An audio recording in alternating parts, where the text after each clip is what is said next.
vu dans une vidéo précédente ce qu'était une variable aléatoire et qu'est-ce que c'était que sa loi de probabilité. Nous allons voir maintenant quels sont les principaux paramètres d'une variable aléatoire, en particulier l'espérance et l'écart-type. Tout d'abord, on va expliquer qu'est-ce que c'est que l'espérance d'une variable aléatoire. Remettons-nous dans le même exemple que dans la vidéo précédente. On lançait un dé équilibré à 6 faces. Si j'obtenais 1 ou 3, je gagnais 5 €. Si j'obtenais 2, 4 ou 6, je perdais 4 €. Et si la face 5 apparaît, je ne gagne rien, je ne perds rien. On avait vu que la loi de probabilité, c'était celle-ci. Le gain 5 avait une probabilité de 1 tiers, le gain moins 4 avait une probabilité de 1 demi, et le gain 0 avait une probabilité de 1 sixième. Ce jeu, est-ce qu'il est équitable ? C'est-à-dire, si je joue souvent, est-ce qu'au final, je vais plutôt gagner de l'argent, plutôt perdre de l'argent ? Eh bien, un nombre qui peut me permettre de répondre à une telle question, c'est l'espérance.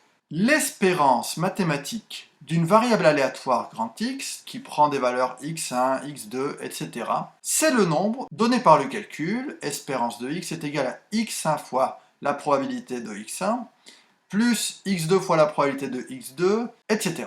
Dans les exercices qu'il faudra faire, si j'ai la loi présentée sous forme d'un tableau, ça sera un calcul très facile à faire. Ça sera la valeur fois sa probabilité, plus la valeur fois sa probabilité, plus la valeur suivante fois sa probabilité, etc. Vous l'aurez peut-être remarqué, ça correspond à un calcul de moyenne. Si je fais le calcul, 5 fois 1 tiers, plus moins 4 fois 1 demi, plus 0 fois 1 sixième, c'est égal à 5 tiers moins 2, c'est égal à 5 tiers moins 6 tiers, c'est-à-dire moins 1 tiers. L'espérance mathématique de cette variable aléatoire est égale à moins 1 tiers. Ceci signifie que si je joue un grand nombre de fois, en moyenne, je vais perdre de l'argent. En moyenne, je vais perdre 1 tiers d'euro, environ 0,33 €. Dans le cas général, c'est la même chose. L'espérance correspond à la moyenne des valeurs prises par x sur un grand nombre de répétitions de cette même expérience aléatoire. Dans notre jeu, si on joue un grand nombre de fois, eh bien on peut espérer un gain moyen de moins 1 tiers d'euro. Attention, ceci ne veut pas dire que je vais perdre à chaque fois 33 centimes d'euros. En fait, je ne perds jamais 33 centimes d'euros. Dans mon jeu, je ne peux que gagner 5 €, perdre 4 € ou ne rien gagner, ne rien perdre. Mais ce que je dis, c'est que si je joue 1000 fois, je peux espérer de perdre 1 tiers d'euro en moyenne, soit environ 333 € sur les 1000 parties. Et plus le nombre de fois que je joue va être grand, plus cette prédiction va se rapprocher de la réalité. Dans un jeu d'argent, si grand X est une variable aléatoire qui correspond au gain algébrique, algébrique ça veut dire le gain mathématique, le gain peut être considéré positif si je gagne vraiment de l'argent ou négatif si je perds de l'argent. Alors lorsque l'espérance est égale à 0, on dit que le jeu est équitable. Si l'espérance est négative, on dit que le jeu est défavorable au joueur. Et si l'espérance est positive, le jeu est favorable au joueur. Alors, pas de surprise, hein. Dans la plupart des jeux de hasard connus, le jeu est défavorable au joueur. Voyons maintenant qu'est-ce que c'est que la variance et surtout l'écart-type d'une variable aléatoire. Avant de redonner la définition, la variance et l'écart-type d'une variable aléatoire va correspondre exactement au même calcul que la variance et l'écart-type en statistique. Vous pourrez reprendre la vidéo sur l'écart-type qui explique de façon plus détaillée ce que signifie l'écart-type.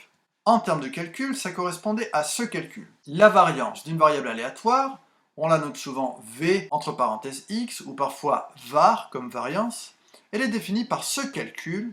Je multiplie chaque probabilité par la valeur moins l'espérance au carré.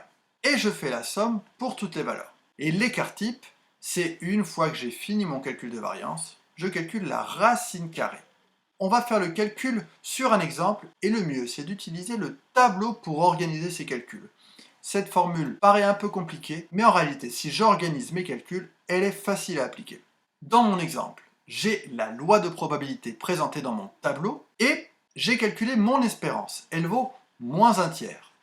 L'écart-type, qui est ce que je veux calculer à la fin, représente l'écart moyen, entre guillemets, par rapport à cette espérance. C'est-à-dire, est-ce que l'ensemble de mes valeurs sont plutôt proches de mon espérance ou plutôt éloignées de mon espérance? Pour faire ce calcul, je calcule la variance.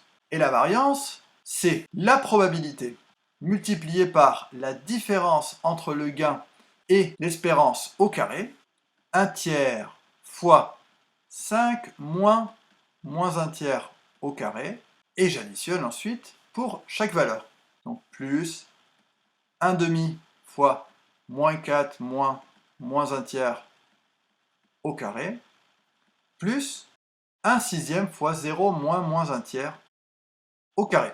C'est égal à 1 tiers fois 16 tiers au carré, plus 1 demi fois moins 11 tiers au carré, plus 1 sixième fois 1 tiers au carré.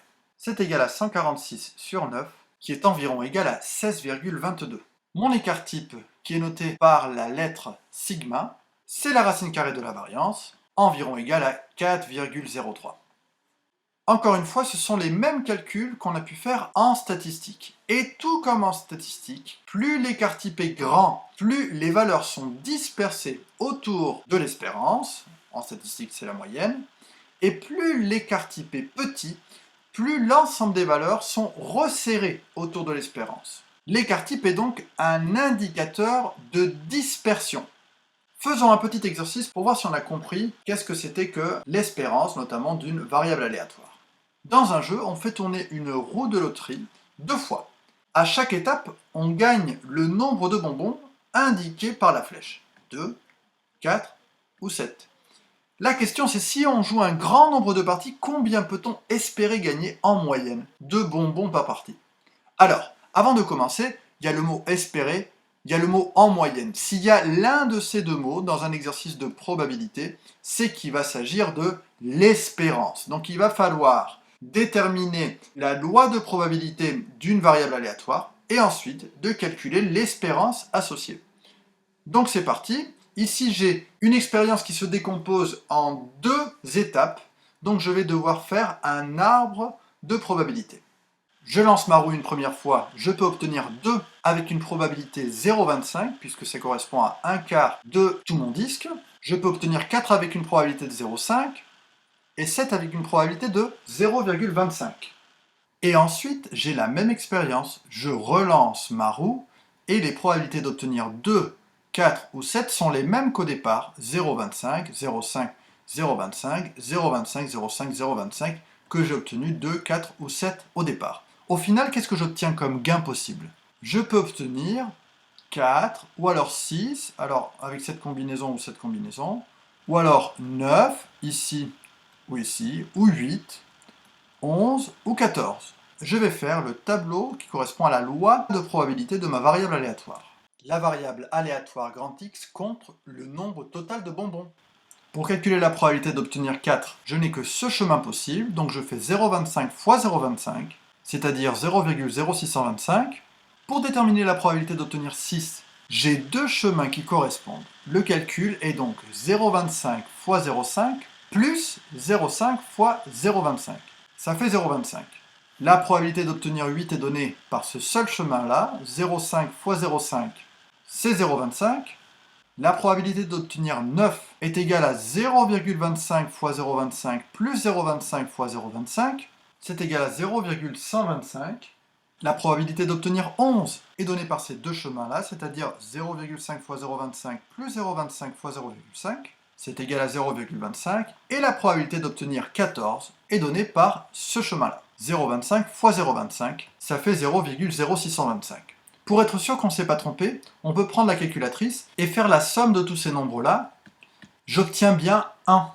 Et maintenant, je réponds à ma question. La question, c'est quelle était l'espérance de cette variable aléatoire? L'espérance va être le calcul de moyenne de ce tableau, c'est-à-dire ce nombre fois ce nombre, plus ce nombre fois ce nombre, plus ce nombre fois ce nombre, plus cette multiplication, plus cette multiplication, plus cette multiplication. Donc, c'est tout simplement ce calcul-là, ce qui est égal à 8,5. Qu'est-ce que ça veut dire? Ça veut dire que si je fais un grand nombre de parties, en moyenne, je vais gagner 8,5 bonbons. Il n'y aura aucune partie où je gagnerai exactement 8,5 bonbons, puisque Pour chaque partie, je peux en gagner que 4, 6, 8, 9, 11 et 14. Mais si je joue très souvent, en moyenne, j'en gagnerai 8,5. Attention, ce sont des probabilités, donc c'est ce que je peux espérer. Mais si je joue un grand nombre de fois, j'obtiendrai toujours un résultat proche de cette espérance. Bon entraînement!